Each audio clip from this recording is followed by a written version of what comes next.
अस्सलाम वालेकुम, मैं हूं Hina Ejaz. Welcome to weekend with Hina. इस वीकेंड तो खैर मुझे बहुत ही मज़ा आ रहा है। आप देख रहे हैं मौसम इतना अच्छा है और जहां मैं मौजूद हूं वो जगह इतनी हसीन है कि यहां पर आकर दिल करता है कि वापस ना जाएं आप। ये जगह किसकी है, किन्होंने बनाई? आप सोच होंगे किसी आर्किटेक्ट ने बनाई है। बिल्कुल ऐसी बात नहीं। जिनकी ये जगह है उनका ताल्लुक़ है फैसलाबाद शहर से और टेक्सटाइल इंडस्ट्री का एक बहुत बड़ा नाम है। एंड एज़ वी नो कि टेक्सटाइल सेक्टर पाकिस्तान के जीडीपी में 8.5% कंट्रीब्यूट करता है। So that's a huge percentage, that's a big percentage. और उस लिहाज से पाकिस्तान की टेक्सटाइल इंडस्ट्री जब भी थोड़ी बहुत मुश्किलात का सामना कर रही है, उनको ओवरकम करने के लिए क्या करना चाहिए, I think he is the best person to talk to today. मैं बात कर रही हूँ राना जाहिद साहब की। He is chairman for Rana group of industries. अस्सलाम वालेकुम राना साहब, कैसे हैं आप? जी, अल्लाह का शुक्र। आप ठीक राना हैं? साहब बिल्कुल ठीक ठाक। आपको पहले तो मुबारक इस खूबसूरत जगह पे जो आपने बनाई है। बहुत शुक्रिया। वैसे आपको आर्किटेक्ट होना चाहिए था। अच्छा, ठीक है जी। बिल्कुल ठीक है। I mean how tastefully it is done, it's a wonder. जी, बस इसमें काफ़ी आर्किटेक्ट्स भी इन्वॉल्व थे और इंटीरियर डिज़ाइनर भी इन्वॉल्व थे और मैं सबसे बड़ी बात है कि मैं खुद इन्वॉल्व था, जिसकी वजह से ये सारा मुमकिन हो सका है। तो लाहौर से फैसलाबाद, फैसलाबाद से लाहौर, जी, जी। ये आपके लिए तो एक शहर ही बन गए ना, दोनों ये दोनों जगह मिला जी, के। मेरे लिए इस वन दोनों शहर जो हैं 2 घंटे में हम अपने घर से दूसरे फैसलाबाद घर में 2 आवर्स ओनली। तो आपके लिए तो कोई मुश्किल बात नहीं नहीं, होती नो होगी। इशू। यहाँ पे भी तो आप देखें ना, एक जगह से दूसरी जगह जाने में लाहौर में 1 घंटा 1.5 घंटा लग जाता है। 1 hour 2 hour 1 and half hour लग जाते हैं, ट्रैफिक ब्लॉक हो जाए तो 2 आवर कहीं नहीं गए। तो 2 आवर में हम मोटरवे पे फर्स्ट क्लास रोड्स हैं, रिंग रोड पे पड़े हो सीधा फैसलाबाद। राना साहब, जहाँ पे लोग इतना ज़्यादा शौक रखते हैं कि शहर के बीच में एक बड़ा सा घर बनाए, लेकिन आपने एक फार्म हाउस बनाने का फैसला क्यों किया कि शहर से थोड़ा दूर, जहाँ पे लोग चाहते हैं कि शहर के बीच में हो? अ, ये एक्चुअली जगह मेरे पास अपनी पड़ी हुई थी पहले की, काफ़ी पुरानी, और फेज़ 6 से मैक्सिमम इससे 5 मिनट, और फेज़ 6 में हमारे ऑफिसेज हैं, यहाँ पे मार्केटिंग ऑफिसेज तमाम फेज़ 6 में हैं, तो हमारे तो 5 मिनट का रास्ता है। और थोड़ी सी ज़रा शहर से बाहर निकल के अगर आपको जगह बड़ी मिल जाए और आपको गार्डन वगैरह मिल जाएँ अच्छे, तो ज़रा ग्रीनरी का एक अपना मज़ा होता है, फूलों का एक अपना मज़ा होता है, तो अच्छा लगता है, इसलिए मैंने ये सिलेक्ट की जगह। राना साहब, बट आई मस्ट से कि आपके बारे में कहा जाता है कि आप लाहौर की जान है, फैसलाबाद की जान है। It's because of your personality और आप ज़िंदगी को इंजॉय करते हैं। अक्सर औकात देखा जाता है जो लोग बड़े कारोबार करते हों, जिनकी बड़ी इंडस्ट्रीज़ हों, उनकी बड़ी ड्राई सी पर्सनालिटी होती है, बट आप उसके बरक्स हैं। असल में मैंने अपने फादर से सब कुछ सीखा। वो बड़े मेहमान नवाज थे और बहुत ज़्यादा लोगों को इज़्ज़त देते थे, तो उनसे फिर मैंने सीखा और सीख के मैं पॉलिटिक्स में आया और मैं एमएनए भी बना, पार्लियामेंट्री सेक्रेटरी पेट्रोलियम, फिर नाज़िम फैसलाबाद भी बना। बिल्कुल बिल्कुल। तो एक लोगों की खिदमत करने का जज्बा है, तो लोगों को जब लोगों की खिदमत करते हैं तो एक तस्कीन मिलती है, और मैं समझता हूँ कि हमारा जो रब है वो हमसे राज़ी होता है, और अगर अल्लाह मियाँ राज़ी हो, किसी के हम काम आ जाएं तो हंस के बोल लें। और तो वही एक, बाकी भी अपने दोस्तों में एक पैसे थोड़े हों ज़्यादा हों, असल चीज़ है कि जिसने अच्छी लाइफ गुजार ली, खुश गुजार ली, फैमिली खुश, फ्रेंड्स खुश, लोग खुश, तो इससे बड़ी कमाई उसके पास कोई नहीं है। हर सुबह होनी है, हर शाम होनी है। ड्राई रह के गुजार लें, खुश खुश गुजार लें, लड़ के गुजार लें, दिन तो गुजर जाना है, तो एक वाई नॉट खुश खुश गुजारें, अगला बंदा भी खुश हंस के बोल लें, किसी के काम आ जाएं, तो इससे बड़ी तो चीज़ है ही कुछ नहीं। एब्सोल्युटली। और मेहमान नवाज आप मेहमान नवाज तो बहुत अच्छे मेहमान नवाज हैं। जी, वो हमारी सारी फैमिली में ही ऐसा है कि सारी मेहमान नवाज हैं, और हम कोशिश करते हैं कि दोस्तों को इज्जत दें। बिल्कुल, and it's evident, it's prominent. So Rana sahab, politics, business, यानी यूर अ बिजनेसमैन, पॉलिटिक्स में भी आप आए, खूबसूरत चीज़ों का आपका शौक है, घर आपका इस बात का सबूत है। What else is left? क्या करने की चाह बाकी अब जिंदगी में? देखिए जी, मैं हमेशा जब भी नमाज़ पढ़ता हूँ, जहाँ अपने वालिदैन के लिए और सबके लिए दुआ करता हूँ, मुसलमानों के लिए, तो मेरी एक ज़िंदगी में ख्वाहिश है कि मैं लोगों के काम, अपनी जो बाकी मेरी ज़िंदगी है, मैं वो कैसे लोगों के काम आ सकूँ।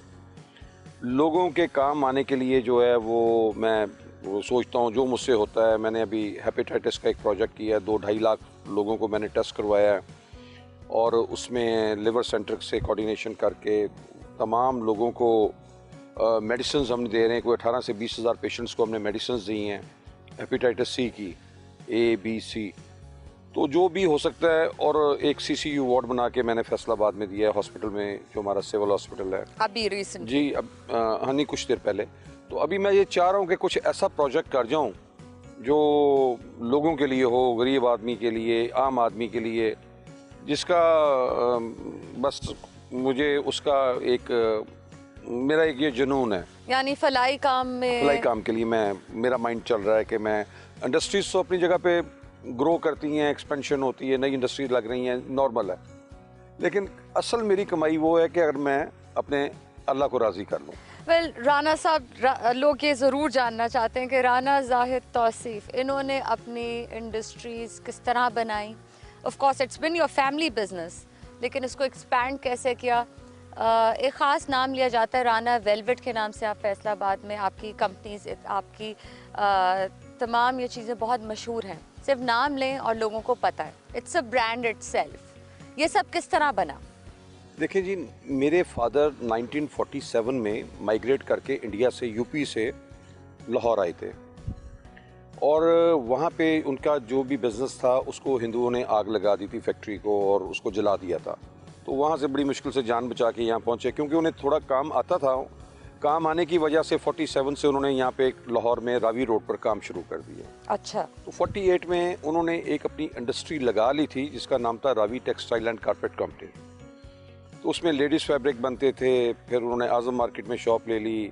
फिर उन्होंने 48 से फिर 54 में लगाई, गुजरांवाला में मिल लगाई उन्होंने। 56 में जाके फैसलाबाद मिल लगाई, मेरे फादर ने लगाई। तो वो फिर जैसे ही हमारा उस घर में ब्रॉटअप हुआ है और फिर सारा कुछ सीखा देखा, तो 74 में बड़ी अर्ली स्टेज पे, अभी मैं बिल्कुल कॉलेज में गया ही था, मेरे वालिद ने मुझे उठा के बिजनेस में डाल दिया। उनका साथ साथ पढ़ो, साथ साथ बिजनेस आप करो। खुश थे इस फैसले से? जी, मैं 11th क्लास में था, तो मुझे गुजरांवाला फैक्ट्री का उन्होंने इंचार्ज बना दिया।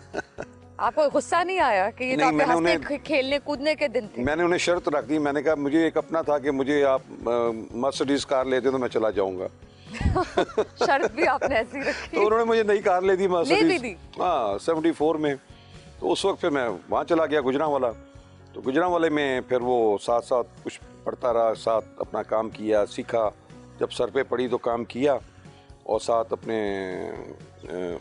लोगों को मिलना मिलाना। तो फिर बस 84 में मेरे फादर की डेथ हो गई। तो फिर फैसलाबाद के भी सारे काम शाम, पूरी सारी जितनी इंडस्ट्रीज थी वो मैंने देखनी शुरू की। तो इस तरह से फिर अल्लाह ताला ने फिर एक चीज़ मैं कहूँगा कि नीयत साफ़ रखें, किसी को धोखा मत दें और झूठ ना बोलें, और हर एक के साथ फेयर होकर आप बिज़नेस करें। बरकत अल्लाह ताला ने डालनी है, और 5 वक्त की नमाज ज़रूर पढ़ें।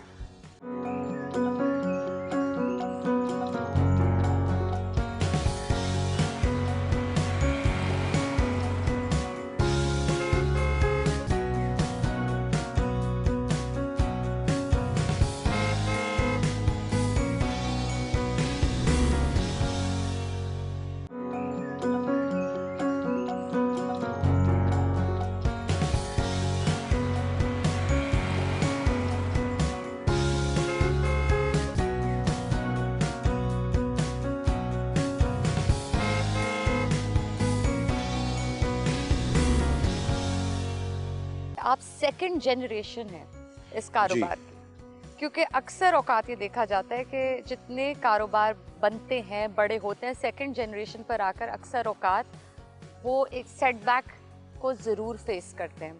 बट उस अगर सेकंड जनरेशन उस कारोबार को आगे ले जाए तो ये बहुत ही कमाल की बात है। अल्लाह की बड़ी ब्लेसिंग थी कि मेरे छोटे भाई थे, वो मेरे साथ टर्न बाय टर्न करके मेरे साथ बिजनेस में आते गए और हम ग्रो करते गए। अब अल्लाह का शुक्र है, थर्ड जनरेशन जो मेरे बच्चे हैं, 100% मैं बिजनेस उनके हाथों से कराता हूँ। तो आपने भी तो ये नहीं कि 11वीं जमात में उन्हें निकाल के कहा मर्सिडीज नहीं दिखा जो कारोबार में। उनको मेरा कॉन्सेप्ट और था। मैंने कहा आपका क्या इनको concept था? एजुकेशन इनको पूरी देनी है, पूरी एजुकेशन, ग्रेजुएशन करें, मास्टर्स करें, जो भी करना है, उसके बाद बिजनेस करें। अब बिजनेस में उनको मैं पीछे काम सारा उनसे करवाता हूँ, पीछे नज़र मैं रखता हूँ। अच्छा। कहीं के कोई गलती करें तो मुझे फ़ौरन मैं उसको पॉइंट आउट करूँ, उसको ठीक करूँ। तो वो अब माशाल्लाह सारा बिजनेस में अब वो बेहतरीन अपना बिजनेस करते हैं। कभी बच्चों ने ये इस ख्वाहिश का इजहार किया कि वो कुछ और करना चाहते हैं टेक्सटाइल के अलावा? जो करना चाहते हैं करें। नहीं, टेक्सटाइल हमारा देखें सब्जेक्ट ही टेक्सटाइल है, तो टेक्सटाइल को ही हम जी। तो उन्हीं पे उन्हें मैं कहता हूँ कि आप फोकस करें और टेक्सटाइल अपनी एक्सपेंशन करें, काम बढ़ाएं। But are they interested? हाँ जी, they are working very hard और माशाल्लाह उन्होंने पूरी दुनिया में माल एक्सपोर्ट्स करते हैं। लाइक ज़ारा हमारा कस्टमर है, H&M कस्टमर है, बहुत सारे ऐसे ब्रांड जितने भी दुनिया के ब्रांड हैं उनको हम माल सप्लाई करते हैं और सारा वही डील करते हैं। अच्छा, अभी फिलहाल देख रहे हैं कि टेक्सटाइल एक्सपोर्ट्स थोड़ी हद तक ठहर सी गई है पाकिस्तान में। जिस लिहाज से या फिर बढ़नी चाहिए या फिर जो पोटेंशियल है, क्योंकि हमसे बेहतर शायद वियतनाम परफॉर्म कर रहा है उस मामले में। बहुत सारे फैक्टर्स हैं, वैल्यू एडिशन आ जाती है and again lot of other factors, हमारे एनर्जी क्राइसिस भी रहे हैं previously. So what do you think कि क्या इंटरवेंशन आनी चाहिए हुकूमत की जानिब से कि जो भी मसाइल दरपेश हैं वो ईज़ ऑफ किए जाएं टेक्सटाइल इंडस्ट्री के लिए पाकिस्तान में? देखिए, मैं समझता हूँ कि अल्लाह ताला ने पाकिस्तान को हर नेमत से नवाजा है। यहाँ पर हर किस्म की अजनास हैं, पहाड़ हैं, ज़रई ज़मीन है, समुंदर हैं, हर चीज़ है। तो यहाँ पे इवन हमारे पास खाने पीने का सामान है। टेक्सटाइल में पीछे हुकूमत की जो पॉलिसीज़ रही हैं, पीछे जो भी हुकूमत रही है, उनकी पॉलिसीज़ की वजह से हम पीछे की तरफ जा रहे थे। हमारी एक्सपोर्ट्स कम होती जा रही थी, हमारी इंडस्ट्री बंद होती जा रही थी। उसमें चाहे एनर्जी क्राइसिस थे, उसमें चाहे गवर्नमेंट की बैंक इंटरेस्ट की पॉलिसीज़ थी, उसमें हमें दुनिया से महंगा कर दिया गया एनर्जी सेक्टर में।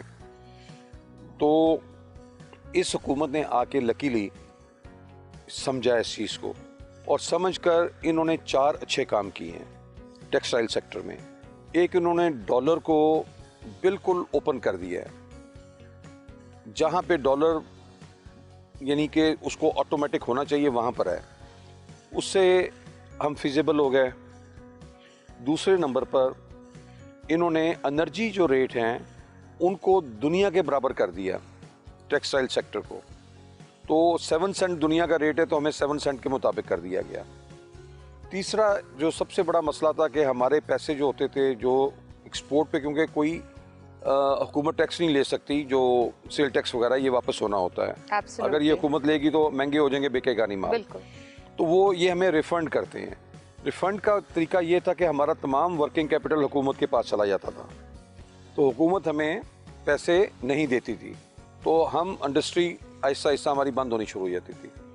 तो अब इस हुकूमत ने आके बड़ा अच्छा सिस्टम कर दिया है, आके तमाम रिफंड्स हमें वापस कर दिए हैं और ऑटोमेटिक ऐसा सिस्टम बना दिया है कि ऑटोमेटिक हमें रिफंड्स मिलते जाएं। अच्छा, यानी टाइमली हो रहा है, वो स्टक नहीं हो रहा हुकूमत के पास? इस वक्त पाकिस्तान की हिस्ट्री में कभी ऐसा नहीं हुआ जो अब हो रहा है। अयूब दौर के बाद एक मशीन बंद नहीं पड़ी टेक्सटाइल सेक्टर में। लेबर हम ढूंढने जाते हैं, लेबर नहीं मिल रही। लाखों लोग, करोड़ों लोग जो हैं वो रोज़गार पे आ गए हैं। हमारी एक्सपोर्ट्स मुल्क की 18% बढ़ गई हैं 2 माह में। बट अगेन जिस तरह से मजीद और बढ़ना चाहिए, we should be crossing over 50% हाँ, राइट नाउ, क्योंकि हालात बेहतर हो गए। नहीं, अब हमारे पास मशीनरी बिल्कुल नहीं है, टोटली सारी बुक है और $26 बिलियन पे अब जहाँ पे भी हमारी एक्सपोर्ट चली गई हैं। अब $2 बिलियन की नई हमारी एलसीज खुल गई हैं। इसमें हमें स्टेट बैंक और हुकूमत बहुत ज़्यादा सपोर्ट कर रहे हैं। $2 बिलियन की जो मशीनरी आएगी, फिर हमारी एक्सपोर्ट्स जो हैं ये उठ के $40 बिलियन पे चली जाएंगी। यानी हम एक्सपोर्ट्स बढ़ाते चले जाएंगे। अगर हुकूमत की कोई भी हुकूमत हो, इस हुकूमत की जिस तरह पॉलिसीज़ हैं इसको कंटिन्यू किया तो हमारी पाकिस्तान सबसे आगे निकल जाएगा। वेल आई थिंक एक और कंट्रीब्यूटिंग फैक्टर ये भी हो सकता है, कोविड-19 की वजह से जो लॉकडाउन रहे हैं, that was a major setback also. तमाम इंडस्ट्रीज नहीं, के लिए? हमें फिर इसका फ़ायदा ये रहा कि हमारी हुकूमत ने बड़ी समझदारी से फैसला किया। कोविड में हमें हमारा कारोबार बंद नहीं किया, थोड़ी देर के लिए बंद हुआ है, उसके अलावा नहीं तो यहाँ पर लोगों ने भूखे मर जाना था। ये बात तो फैक्ट है। तो अब इस वक्त पाकिस्तान में इतने ऑर्डर्स हैं, कभी हिस्ट्री में आए ही नहीं। अब इसकी तमाम जो कह लीजिए जो अच्छे रिजल्ट्स हैं, पॉजिटिव रिजल्ट्स, वो आने वाले दिनों में नजर आएंगे। अभी नज़र आ रहे हैं, अभी नज़र आ रहे हैं। इस वक्त देखें ना, $2 बिलियन की एलसीज खुल चुकी हैं दैट्स वंडरफुल। मशीनरी की। एक मशीन बंद नहीं किसी भी चाहे वो गुजरांवाला है, चाहे कराची है, चाहे लाहौर है, चाहे मुल्तान है, या कहीं पर भी, हर जगह जो हमें चाहिए, लोग चाहिए, कारीगर चाहिए, शॉर्ट है, कारीगर नहीं मिल रहे। तो नए लोगों को अपॉर्चुनिटी मिल रही है जॉब की। तो जो मेरा ख्याल है कि अगर $2 बिलियन की आएगी तो लाखों लोग, करोड़ों लोग जो है वो इस काम में और इन्वॉल्व हो जाएंगे। देखें, दो तीन किस्म की होती है ये लोग कैसे बिजी होते हैं। एक तो बिजी होते हैं जो डायरेक्ट काम करते हैं, एक वो होते हैं जो इनडायरेक्ट काम करते हैं। कोई ट्रक वाला आ रहा है, कोई बस लग गई है, कोई केमिकल वाला आ गया, कोई डाइज वाला, कोई सप्लायर आ गया, नए लोग, नए बिजनेस डेवलप होते हैं। तो मेरा ये ख्याल है कि पाकिस्तान इस वक्त सही सिमत पर है टेक्सटाइल सेक्टर में। एब्सोल्युटली। अच्छा राना साहब, ऐसा क्योंकि फैसलाबाद में जब टेक्सटाइल की बात होती है तो ज़्यादा जो टेक्सटाइल टाइकून्स हैं जी जी, वो आपके शहर से हैं। देखें, फैसलाबाद इत्तेफाक से मैनचेस्टर ऑफ पाकिस्तान है, तो वहाँ पर इंडस्ट्री का एक कॉन्सेप्ट है और टेक्सटाइल वहाँ पर बहुत ज़्यादा लगी भी है और लग भी रही है। तो अल्लाह का शुक्र है, नए लोग आ रहे हैं टेक्सटाइल इंडस्ट्री। बहुत दुनिया आ रही है इस वक्त। तो textile is the future of the country. Pakistan से बाहर से भी लोग आ रहे हैं इधर, बाहर- लेट्स से जो नहीं, नॉन रेजिडेंट पाकिस्तानी बाहर से अब हमने अपनी मिल में टर्किश मंगा के हमने वो अपॉइंट किए हुए हैं, बटालियन मंगाए हैं, वो अपॉइंट किए हैं। हम मोरक्को से लोग बुला रहे हैं जो स्टिचिंग के स्पेशलिस्ट हैं, उनको अपॉइंट कर रहे हैं। लोग हम बाहर से भी बुला रहे हैं ताकि उनका हमसे ज़्यादा बेहतर एक्सपोजर है काम के मामले में, तो वो हमारे बंदों को ट्रेन करते हैं आके और वहाँ हमारे पास जॉब करते हैं।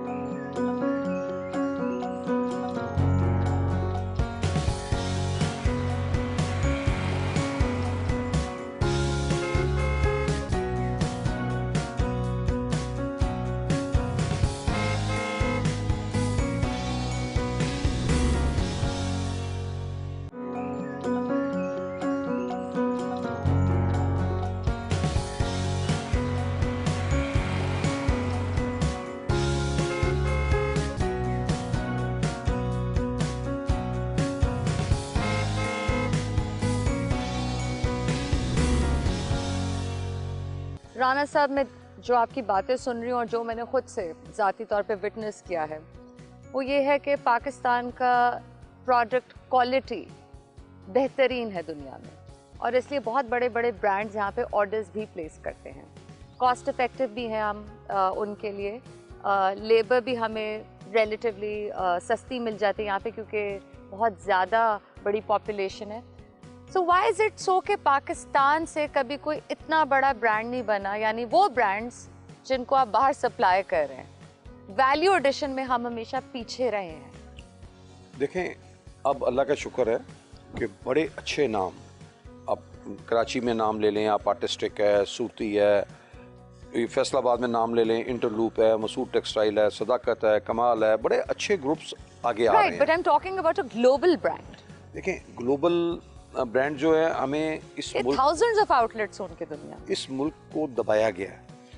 इस मुल्क में भी इसने भी बहुत आगे होना था। जब इसको 77 में जब इसको इंडस्ट्री को नेशनलाइज किया गया है, वहाँ से स्टोरी शुरू होती है। तो इंडस्ट्री को दबाया गया है और लेबर जो थी उस वक्त उसने मालकान को मारना शुरू कर दिया, हड़तालें शुरू हो गई, तो इंडस्ट्री हमारी दबी है। और उसके बाद फिर कभी बिजली महंगी है, कभी गैस महंगी, कभी बिजली है नहीं, कभी गैस है नहीं, तो ये सारी चीज़ें मिलजुल के इन्होंने इंडस्ट्री को तबाह किया है। तो अब अल्लाह का शुक्र है, अब देखें तमाम ब्रांड्स इस वक्त पाकिस्तान में आ रहे हैं, पाकिस्तान में आना शुरू हो गए ब्रांड्स। पाकिस्तान में आगे पीछे दहशतगर्दी इतनी थी, वो अल्लाह का शुक्र है कंट्रोल किया है। तो ये सारे फैक्टर हैं। Absolutely, absolutely. तो राना साहब, Rana group of industries primarily आपका काम है टेक्सटाइल से मुंसलिक। जी जी। आपने खुद से कभी सोचा है कि और किसी चीज़ में डाइवर्सिफाई करूं? बहुत अच्छी, एक से बढ़ के एक अच्छी लाइंस हैं, हम जा सकते हैं उसमें, लेकिन मेरा ख्याल है कि आप खुश हैं? हाँ, अल्लाह का शुक्र है, रोटी खानी है रोटी मिल जाती है, जिस गाड़ी में बैठना है गाड़ी में बैठ जाते हैं, और क्या चाहिए अल्लाह से। एब्सोल्युटली। अच्छा, आप राजपूत हैं, राइट? जी जी। तो मुझे ये समझाइए कि राजपूत के क्या खास ट्रेट्स होते हैं? राजपूत देखें जी, ज़्यादा हमारे तो लोग फौज में होते हैं, थोड़ा जंगजू से होते हैं। आप जंगजू हैं? हम तो खैर बिजनेसमैन बन गए, लेकिन जो ज़्यादा फौज की तरफ जाते हैं और नहीं, आपकी लड़ाई होती है कभी किसी से? नहीं नहीं, हमने क्यों लड़ना किसी से। नहीं। बिल्कुल नहीं, क्यों लड़ना। राजपूत नाम सुन के कुछ ऐसा नहीं लगता नहीं, नेवर नेवर। लड़ना क्यों है, दोस्त बनाने चाहिए। आपके जितने ज़्यादा दोस्त होंगे आप उतने ज़्यादा रिच होंगे। जिसके दोस्त नहीं हैं, वो चाहे राजपूत है चाहे वो कोई भी है, एनीवन, वो जितना मर्जी बड़ा बंदा हो, तो वो मेरी नज़र में ज़ीरो है। कारोबार में भी लेकिन जलन और हसद तो होती है, आपने इसका सामना किया? नहीं, कभी बॉदर भी नहीं किया। हम क्या लेफ्ट राइट मुड़ के देखते नहीं, ना किसी की तरफ देखते हैं, ना अपने काम में मगन रहते हैं, अपना काम करते हैं और अपने टारगेट्स खुद सेट करते हैं और उनको अचीव करने की कोशिश करते हैं। तो फैमिली का आपका जनरली ऑफ कोर्स, गिवन कि आपकी इतनी बिजी लाइफ है, इतना आपका ट्रैवल भी इन्वॉल्व होता होगा, वेल पिछले 1 साल में तो नहीं, लेकिन फैमिली की तरफ से कितनी कंप्लेंट आती है कि आप घर पे टाइम देते नहीं देते? Because obviously being a businessman आपको बहुत ट्रैवल करना पड़ता होगा। बिजनेसमैन के पास तो टाइम बहुत होता है, बिजनेसमैन के पास टाइम है अपनी फैमिली को देने के लिए। एज पॉलिटिशियन एज वो टाइम बिल्कुल नहीं ये होता। 2005 पे आ जाएं जी, चलें। हाँ, वो तो वक्त जो आपका इंतहाई मसरूफ वक्त था, उस वक्त तो आपने फैमिली को टाइम नहीं दिया होगा। हाँ नहीं, बिल्कुल नहीं। उस वक्त तो रोज सुबह 8:30 में बाहर लोगों में होता था, 2 से 3 हज़ार लोग बाहर खड़े होते थे, घर के बाहर, घर के अंदर, जिनको अटेंड करना होता था। उसके बाद 15-20 मीटिंग्स होती थी एवरी डे, और जो डेवलपमेंट्स वगैरह वगैरह, बहुत सारे लॉ एंड ऑर्डर। उसके बाद रात को 1 बजे टारगेट था, 1 बजे आके मैं बस बेड में जाके गिर जाता था। लेकिन क्या सुकून की नींद आती होगी वो भी। नहीं, सुकून की जब पता ही नहीं चलता था किधर गए। बेहोश हो गए। हाँ, सुबह 7:30 उठ जाना, 8:30 बाहर राइट। लोगों में। मिस करते हैं आप इस चीज को? नहीं, मैंने हर टाइम को बहुत एंजॉय किया है, हर टाइम को। मेरे पास, यानी वो चहल पहल जो थी लोगों की। मैं कहता हूँ हर टाइम को, अब इतना मैं एंजॉय करता हूँ अपने आप को, कम चहल पहल है, अपने आप को टाइम देता हूँ। सबसे ज़्यादा मैं अपने जिम में जाके एंजॉय करता हूँ, स्पा में एंजॉय अच्छा। करता हूँ। आप इन तमाम एक्टिविटीज को जी बहुत जी, एंजॉय करते हैं। मैं रेगुलर लेकिन हूँ। अगर दोबारा मौका मिले सियासत में आने जी का, जी, एंटर करेंगे आप? ऑफ कोर्स, सियासत में इंशाल्लाह अगला इलेक्शन लड़ेंगे, बिल्कुल लड़ना है, पूरा इरादा है? पक्का। फैसलाबाद से? फैसलाबाद से। किस पार्टी से लड़ेंगे, किसका साथ देंगे, किसका साथ देना चाहेंगे, या इंडिपेंडेंट रहेंगे? देखें जी, ये तो आप जिस पार्टी में होते हैं उसी पार्टी से इलेक्शन लड़ते हैं ना, लेकिन कोई सम टाइम आपको इंडिपेंडेंट भी लड़ना पड़ जाता है। तो क्या फैसला किया है आपने? अभी तो बहुत दूर है। सोच विचार तो कर रहे होंगे आप? नहीं, अभी बहुत दूर है। ये तो देखें, जो इलेक्शन लड़ना जानते हैं ना लोग, और जो जिनकी इलाके में से होती है, जिनको लोग पसंद करते हैं, उनके लिए कोई इतना मसला नहीं होता है। उनको फिर हर पार्टी की ख्वाहिश होती है कि ऐसे लोगों को हम, ये हमारे साथ आएँ जो विनिंग हॉर्सेस होते हैं। एब्सोल्युटली। तो अल्लाह का शुक्र है कि जितने भी इलेक्शन लड़े हैं हमने विन किए हैं। और आपको सपोर्ट तो रही है अपने इलाके में हमेशा, ये तो ऑब्जर्व जी, किया अल्लाह का गया। बहुत शुक्र है। आपने लोगों के काम आए हों, लोगों से आपकी नीयत साफ़ हो, आप लोगों के खुशी गम में शामिल हुए हों, लोग आपको बहुत इज्जत देते हैं, बहुत एहतराम करते हैं। ये बात आपने ज़बरदस्त की। Absolutely. If you there for your friends, अपने इलाके के लोग, तो वो आपके ज़रूर काम आएंगे। हाँ जी, नेकी इंशाल्लाह। कभी ज़ाया नहीं जाती। हाँ जी, ये तो मैंने राना देखा है साहब, कि मैं आपका बहुत शुक्रिया अदा करूंगी। थैंक बहुत you so much. The weather is lovely, this place is beautiful. आपको बहुत मुबारक हो, आपको और आपकी थैंक यू फैमिली वेरी को। Much, thank you. इंशाल्लाह उम्मीद करती हूँ कि जब आप फिर इलेक्शन में खड़े हो उम्मीदवार बन के, तो उस वक्त भी आपके इलाके में आएंगे और You're इंटरव्यू करेंगे। वेलकम, बहुत खुशी एंड होगी। All the best. Thank you very much. Thank you so much. बहुत शुक्रिया।